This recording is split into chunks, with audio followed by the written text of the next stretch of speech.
c'est Stéphane, votre ingénieur consultant en système d'information.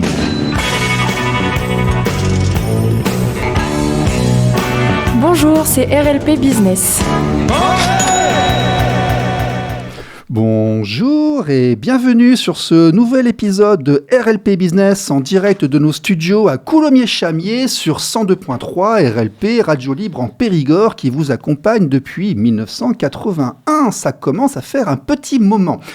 Aujourd'hui, dans RLP Business, nous allons parler management, nous allons parler hospitalité, nous allons parler parcours professionnel. Aujourd'hui, nous recevons Monsieur Cyril Lanrezac, directeur de l'école de Savignac. Monsieur Lanrezac, bonjour. Bonjour Stéphane. Merci d'être venu nous voir. Donc, nous allons effectivement aborder un certain nombre de thèmes avec vous. Aujourd'hui, ne bougez pas, c'est juste après la chronique de la semaine. C'est juste après ça.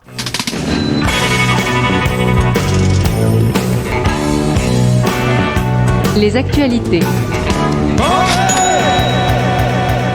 Aujourd'hui, nous allons parler management, un mot un peu froid, un peu administratif, qui pourtant résume une mission essentielle, conduire un groupe vers un objectif en prenant soin à la fois des résultats et des personnes qui y contribuent. Alors, être un bon manager, qu'est-ce que cela veut dire ? Simplement donner des ordres et espérer qu'ils soient suivis ? Ou bien inspirer, guider et tirer le meilleur de son équipe ? Soyons honnêtes, on a tous croisé, à un moment ou à un autre, ce manager qui confond autorité et autoritarisme, celui qui pense que hausser le ton, mettre la pression et exiger sans écouter sont des preuves de leadership, car il y a aussi la tentation du management brutal. Il faudra en parler au grand blond excité qui est en train de retourner son pays là-bas outre-Atlantique. Mais bon, être manager, cela s'apprend. C'est aussi une suite logique de ses expériences et de ses chemins de vie. Proudhon et Nietzsche ne disaient-ils pas que prenez un esclave, faites-en un roi et vous aurez un tyran ? Le management a également des conséquences sur la vie et le ressenti de groupe, l'appel du court terme, parfois des effets secondaires. D'ailleurs, on retrouve actuellement en tête des ventes sur Amazon Toxique d'aldostérone qui dénonce les effets néfastes d'un management toxique. Le vrai meneur d'hommes, c'est celui qui sait allier exigence et bienveillance, celui qui donne une direction claire mais qui laisse aussi à chacun la possibilité d'exprimer son talent. Ce n'est pas quelqu'un qui écrase, c'est quelqu'un qui élève, qui intervient quand c'est nécessaire mais qui sait aussi laisser faire quand tout va bien. Nous recommanderons ici les ouvrages du général de Villiers, d'Al Carnegie et surtout de ceux qui vous parlent à vous en tant qu'être humain et qui résonnent dans votre expérience. Alors si vous êtes manager ou que vous aspirez à le devenir, posez-vous cette question. Est-ce que mon équipe me suit par obligation ou par conviction ? Et vous, monsieur Lanrezac, monsieur Cyril Lanrezac, le management, pourquoi devient-on manager ? Et vous, qu'est-ce qui vous a poussé à devenir manager ? Écoutez Stéphane, vous avez déjà dit beaucoup de choses parce que c'est passionnant et ça donne la dimension.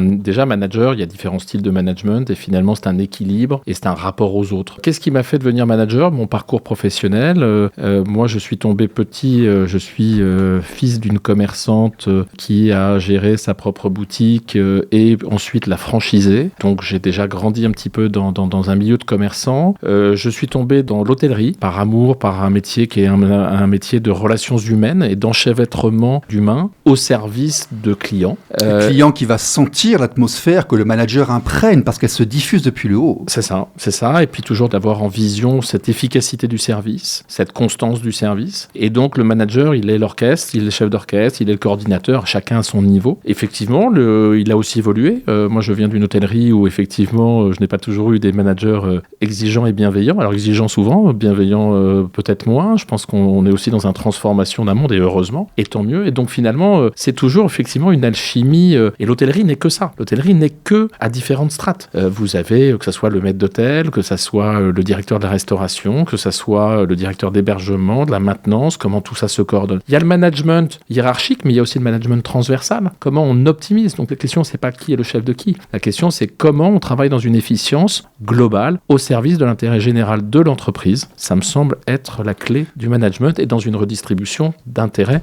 généraux. Au service de l'intérêt général, c'est une phrase qu'on n'entend pas forcément assez souvent dans l'encadrement. Ce qui m'intéresse aussi chez vous, c'est que vous êtes passé au Portugal, en Espagne, en Angleterre, en France. Vous avez donc une vision multiculturelle de l'Occident. Et même à Cuba. Donc vous êtes allé, on va dire que Cuba, c'est presque encore l'Occident. Allez, presque. c'est en face des USA, de géographie. Bon, oui, d'accord. mais c'est peut-être latino. Okay. Culturellement, c'est spécial. Nous ne sommes pas en Asie ou en Orient. Non. L'intérêt général, la façon de faire, est-ce que c'est la même dans ces cultures qui pourtant sont quasiment en train de fusionner ?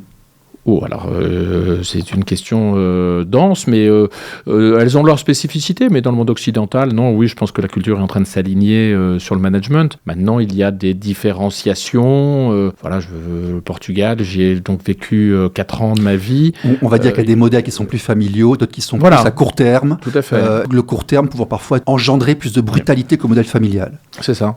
Le modèle portugais est plus sur un modèle familial. Le modèle français est plus sur un modèle jacobin. Le modèle espagnol est différent. Définition de jacobin pour les Béotiens ?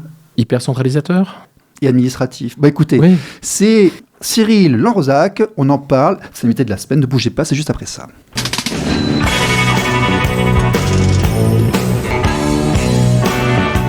L'invité de la semaine. Cyril Lanrozac, directeur de l'école de Savignac, le groupe Accor, 8 ans, Amorim Turismo au Portugal, 2 ans, Concorde Hôtel, 2 ans, Vigia Resort au Portugal, 2 ans, l'ESSEC, parce que vous êtes diplômé de l'ESSEC, mais vous y avez travaillé durant à peu près 5 ans et demi. Vous êtes aussi le bureau des anciens, une structure qu'on évoquera plus tard. Ducasse, Paris, 3 ans et demi. Intervenant chez Fresh Me Up, une start-up avec levée de fonds durant 5 ans. Directeur de l'école de Savignac depuis 2 ans. Dites donc, Cyril Lanrozac, joli parcours. Vous saviez dès le départ que vous feriez ça ? Non, bien sûr que non. Non, moi je suis tombé dans la vocation hôtelière. La vocation hôtelière, finalement, on est jeune, on a envie d'agir, on a envie à un moment donné, on peut vouloir faire des études, mais on veut du concret. Si je devais vous donner, par rapport à une école de commerce, l'hôtellerie c'est concret. Voilà. Donc il y avait le goût du rapport aux autres, il y avait le goût de l'internationalisation. Je voulais devenir directeur général d'hôtel, c'était mon rêve, j'y ai goûté. J'ai travaillé dans des très gros porteur de très gros hôtels avec beaucoup de chambres. J'ai travaillé aussi dans des resorts à l'étranger. J'ai un peu allié les deux. J'ai picoré. J'ai eu une vie riche de diversité de fonctions. Et c'est ce qu'offre l'hôtellerie. Et c'est ce que certains qui le comprennent, des jeunes qui ont cette vocation et qu'on va chercher à nourrir, entre autres à l'école de Savignac, c'est ce qu'ils viennent chercher. Il y a une diversité de postes, une diversité de possibilités, puisqu'on apprend à être manager, voire chef d'entreprise, pour pouvoir piloter ce qu'on appelle un PNL, un compte de résultat, un bilan, dans l'intérêt global, et avec cette capacité de aussi gérer l'immatériel. On est dans le serviciel. Donc il y a toute la notion de l'immatériel au service des clients. C'est une grande transformation de l'industrie, encore une fois, depuis 15-20 ans. Oui. Mais que ce pays, sans vouloir donner de leçons à nos gouvernants, devrait assumer. Parce qu'entre la désindustrialisation d'un côté et en même temps de ne pas suffisamment venir solidifier le tissu de PME et le monde des artisans, qui est celui qui doit être mis en valeur au-delà et avec les grandes entreprises, mais pas que. C'est un vrai sujet. Et le monde de l'hôtellerie-restauration est fait d'un tissu de PME qui est énorme. Et il doit être consolidé. Ah oui, là on est vraiment au centre du sujet de l'économie locale. Oui. Alors, on va quand même rappeler que l'école de Savignac, c'est un bachelor et un MBA. Tout à fait. C'est une école qui maintenant a une visée transnationale, enfin presque internationale, une ouverture de succursales en Corse, si j'ai bien compris, Corsica, et aussi des partenariats avec divers pays. C'est ça. C'est une école qui a 37 ans, qui a été donc co-créée par Philippe François, élu de la Chambre de commerce de Dordogne, qui est venu justement en concurrence à l'époque de cette émergence de ce type de programme très concret, mettant au service les outils de la gestion du management, mais sectorisé à un domaine. Et donc, on a un bachelor qui est aujourd'hui reconnu cette année comme 2e meilleur bachelor de France. Bachelor, Bac plus 3. Merci, effectivement. Non, mais c'est important. Moi, je le savais. C'est important, et son MBA qui fait partie des tout meilleurs. Donc, un programme qui permet à des jeunes de leur donner la boîte à outils pour pouvoir grandir dans leurs aspirations futures, mais aussi, ce qui est très propre à cette école, c'est un vivre ensemble qui les façonne dans le rapport aux autres. Et ça, c'est extraordinaire, parce qu'une école dans un village, 400 étudiants dans un village de 800 habitants à 12 km de Périgueux, aucun de mes concurrents offre ça. C'était volontaire, je crois d'ailleurs, ça, de délocaliser, de faire une espèce d'écosystème local. Ça, exactement. C'était très volontaire, ça. Exactement. Un campus expérientiel avec une vie étudiante très riche et où chaque étudiant ne rentre pas seul le soir faire ses devoirs, mais travaille en groupe constamment et vit dans le groupe. Notion de collectif. De collectif. D'ailleurs, Philippe François me disait qu'il ne fallait pas confondre la technicité, le service, la mise en pratique. C'est à Boulazac. Tout à fait. Et à Savignac, c'est là qu'on apprend la gestion, le management, la direction, l'organisationnel, la paperasse, les statuts, les papiers et tout ça. Oui, alors on peut résoudre ça à la paperasse, mais vous voyez, aujourd'hui, par exemple, nos étudiants... mais nos étudiants de MBA qui est de première année, là, qui partent en fin de semaine, sont au moment où je vous parle en train de présenter leur soutenance de mémoire, qui est à un moment donné de développer un esprit analytique, un esprit critique. Une soutenance de master, c'est quelque chose déjà. Exactement, oui. exactement. Donc oui, donc la paperasse sur plein de domaines, le droit, la gestion, le marketing, les ressources humaines, l'e-commerce, le revenu management, et je vous en passe, c'est des meilleurs, puisque finalement, un hôtelier n'est qu'un commerçant global. Et c'est toutes ces notions-là, plus il les appréhende bien, plus il aura des chances d'être un bon manager. Ok, l'école de Savignac, elle produit des gens qui sont appelés à faire quoi et à aller où ? Alors, on est certainement l'école en France qui capte le plus dans l'industrie de l'hospitalité. Alors, il faut savoir que l'hospitalité, c'est un mot qui, encore avant les JO, était à peine utilisé. On avait beaucoup de mal. On confond le tourisme, l'hôtellerie, la restauration. En réalité, l'hospitalité, c'est quoi ? C'est tous les métiers qui sont liés à l'accueil. Donc, on va être l'hôtellerie, la restauration, mais on va être aussi dans l'événementiel, on va être dans les parcs de loisirs, on va être dans les maisons de retraite. À partir du moment où on enlève l'aspect médical, une maison de retraite et un hôtel. C'est un lieu de vie qui nécessite... Ça s'y rapproche, avec une assistance en plus, un côté... Exactement. Un côté et donc, médical. nos anciens, ils sont partout. Ils sont certains sont dans des petites entreprises, dans des hôtels. D'autres sont dans des grands groupes. Certains sont dans des palaces. Chacun trouve sa voie. Donc, en réalité, ce métier-là, il est souvent dur à appréhender parce qu'on a tendance à le réduire à un métier de serveur ou de réceptionniste. Non. Oui, mais le manager doit être capable de faire les postes des personnes qui l'encadrent. Tout à fait. Et c'est essentiel aussi qu'on assume que ces métiers sont extrêmement importants. Parce que même le serveur, l'intelligence cognitive et émotionnelle, exactement, c'est un vrai savoir-faire. Et ça, c'est quelque chose qui n'est pas assumé du tout dans notre pays, alors qu'on est une première destination touristique au monde. C'est le modèle Jeff Bezos qui a toujours privilégié le suivi commercial, l'intérêt du client. C'est la grosse différence qu'il y avait entre Amazon et Cdiscount. C'était vraiment prendre soin du consommateur et de la personne en finale. Et donc, ce que retransmet le serveur, le guichet. Exactement. Et comment l'animer, comment lui donner les moyens de bien faire son travail. Donc effectivement, à Savignac, on va sur la gestion, mais maintenant, c'est pas parce qu'on a un bac plus 5 en hôtellerie et qu'on a 23 ans qu'on va pas faire ses preuves sur le terrain à côté du serveur. Non, c'est pas une finalité, c'est un point de départ. Exactement. C'est un point de départ. D'ailleurs, on a un bac plus 5 dans l'hospitalité. On va où et on fait quoi ? On va dans plein de maisons différentes, je vous dis, très diverses et variées. Cette année, on a des sociétés comme New Rest, Sodexo. Ça, c'est des grandes, mais ce n'est pas du tout les plus représentatives. Vous avez des gens qui partent dans des chaînes hôtelières. Vous en avez qui vont dans des portefeuilles d'hôtels. Aujourd'hui, il faut savoir qu'un groupe comme Accor ne détient plus aucun hôtel. Ce n'est qu'une marque de distribution. Il faut savoir que l'hôtellerie, lorsqu'elle est grosse, ce n'est plus qu'une marque de distribution. Et donc, vous gérez un patrimoine d'actifs immobiliers, vous gérez un réseau de distribution où vous rendez visible pour pouvoir faire vos réservations. Et donc, vraiment, c'est très, très, très riche et varié. Je peux vous citer plein de sociétés diverses dans la restauration, dans l'hôtellerie, dans les parcs de loisirs, dans l'événementiel. La promotion de MBA, la dernière, il y avait combien de personnes, de diplômés ? Une 80, 90. D'accord. Où est-ce qu'ils sont allés ? Encore une fois, un peu... Dans les 90, combien se sont mis à leur compte ? Combien sont allés en TPE-PME ? Combien sont allés en grands groupes ?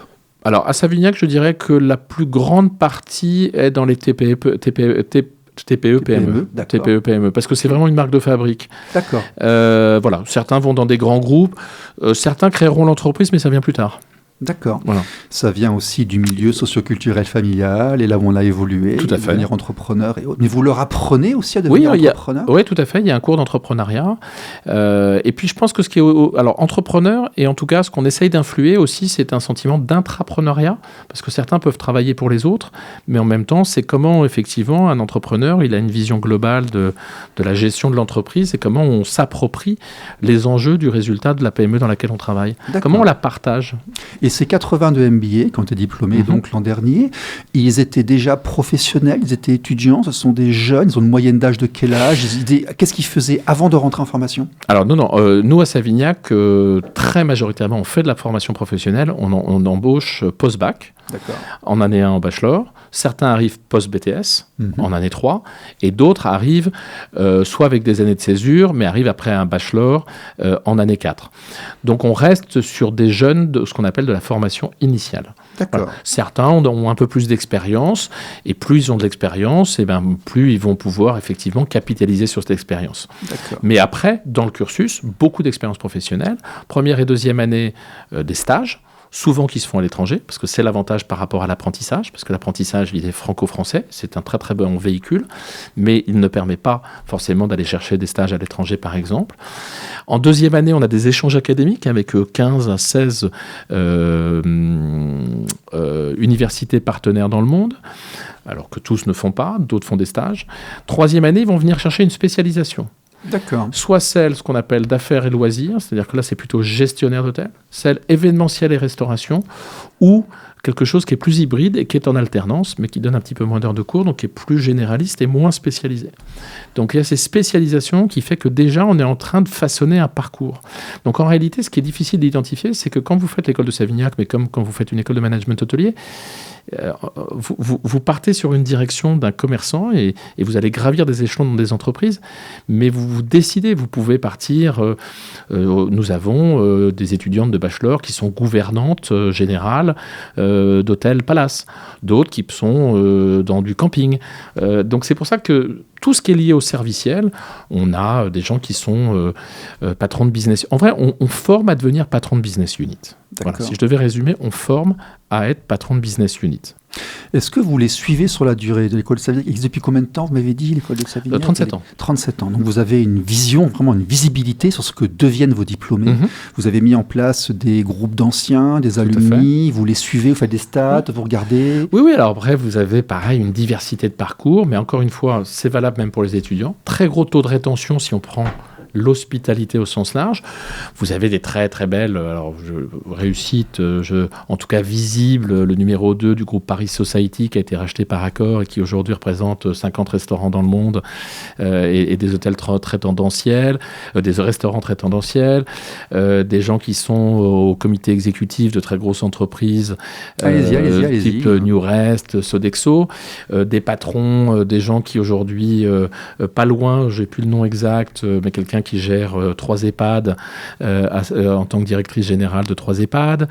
Donc voilà, vous avez des parcours de vie, mais qui sont finalement, qui se réunissent toujours par du management au final. Donc après, est-ce que c'est de sa propre entreprise? Est-ce que c'est pour, pour un tiers? Est-ce que c'est dans le cadre d'une grande entreprise? Ça, c'est très divers. Et très, très, très implanté aussi dans l'événementiel et la restauration, qui sont des métiers qu'il faut assumer. Et il y a un vrai drame en France, c'est qu'il faut un CAP pour être coiffeur, il faut être un CAP pour être pâtissier, mais pour être restaurateur, il faut uniquement une demi-journée d'un permis qui s'appelle permis d'hygiène et d'exploitation.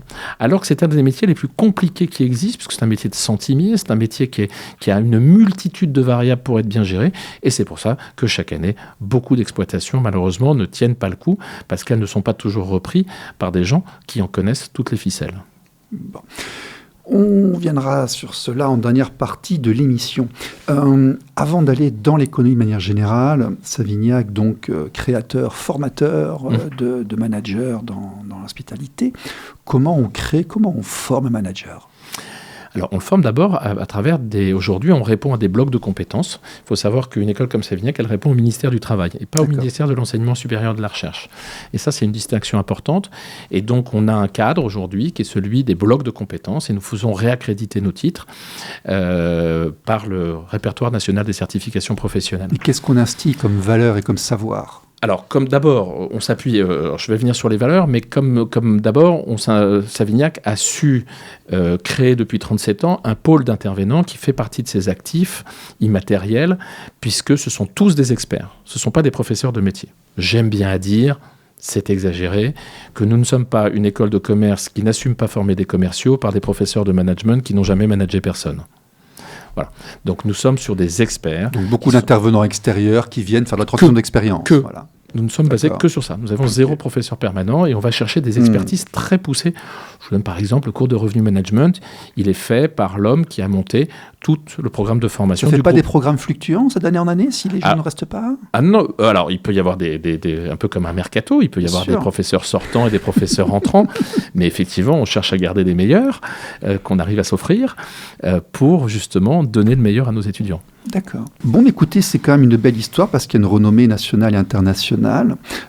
Donc, en tant que directeur de l'école de Savignac, et par votre parcours, vous avez forcément une vision sur l'économie du Périgord, sur l'économie de la France et aussi par rapport à ce qui se passe à l'extérieur parce que vous avez voyagé. Alors, la France, c'est un terrain fertile, c'est un terreau fertile pour le type de personnes que vous produisez?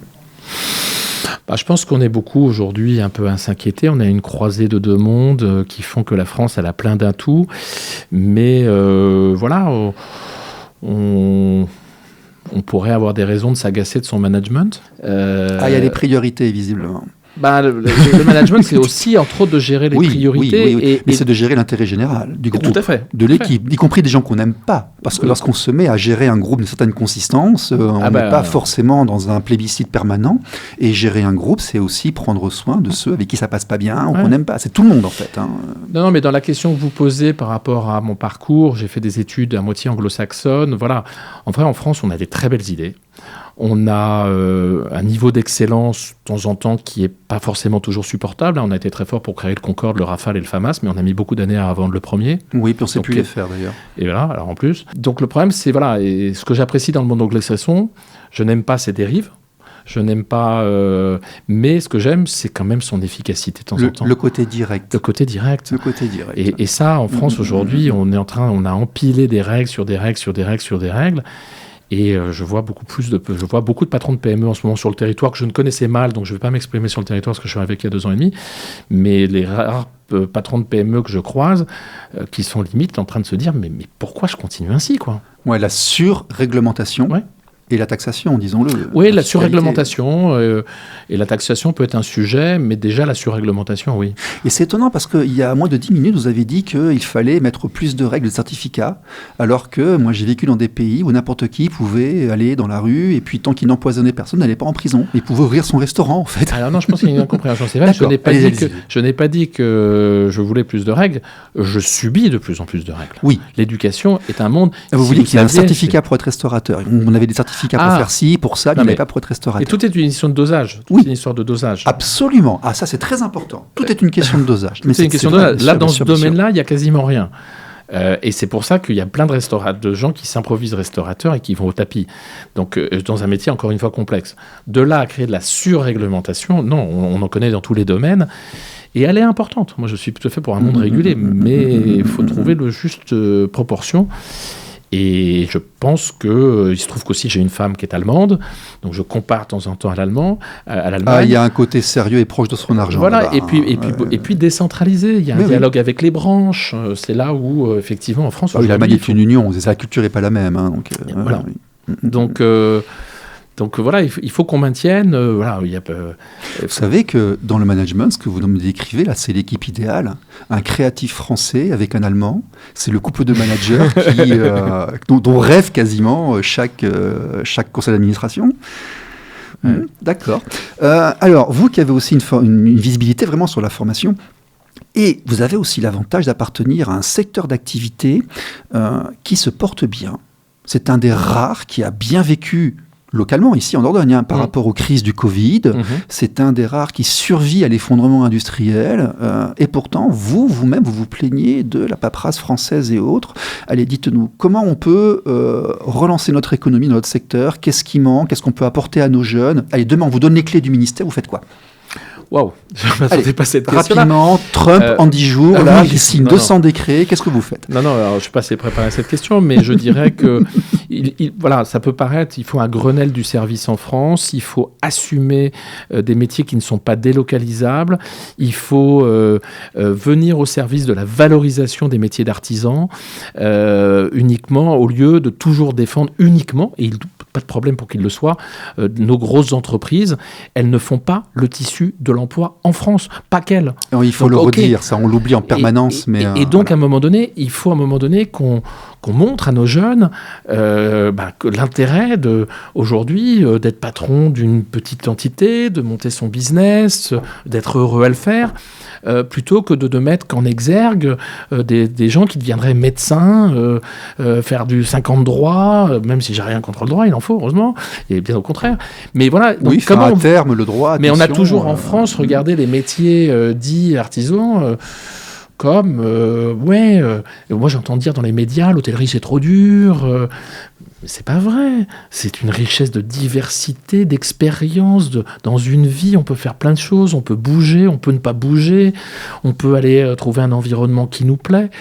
Il y a une vraie capacité à bouger. Et c'est aussi, et ça devrait rester, un bassin d'emploi temporaire pour les gens qui le désirent. Moi, j'ai financé mes études. J'ai payé mes études en étant dans le bar et les saisons durant l'été. Et c'est comme ça que j'ai payé ma fac.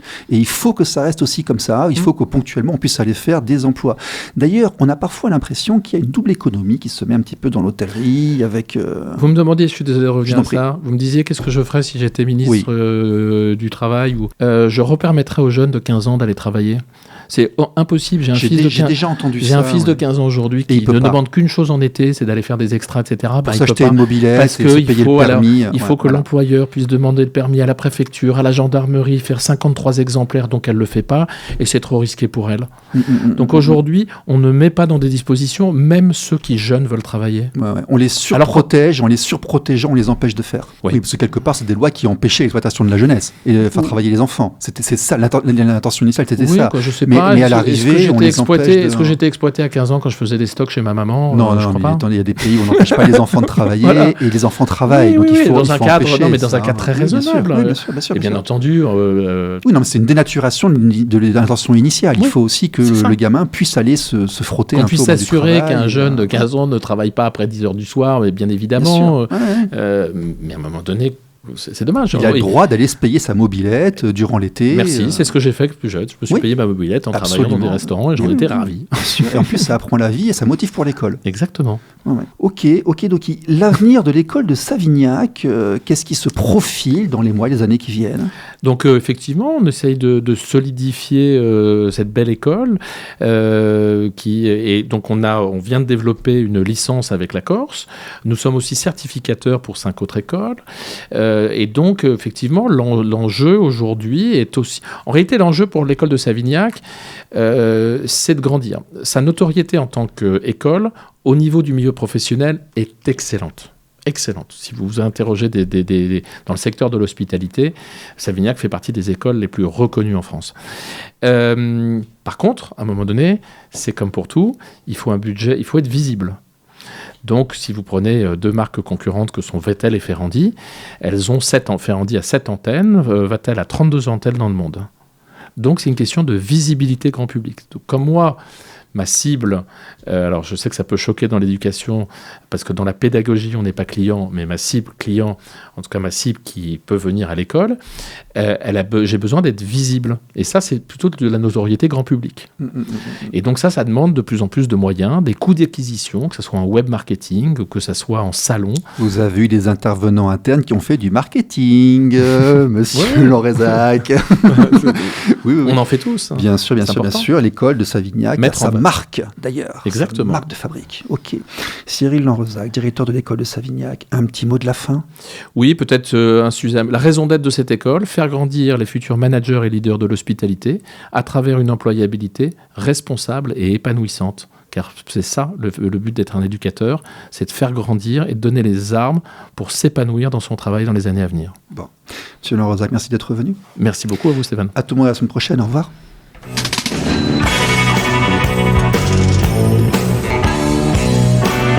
RLP Business. RLP. Radio libre en Périgord.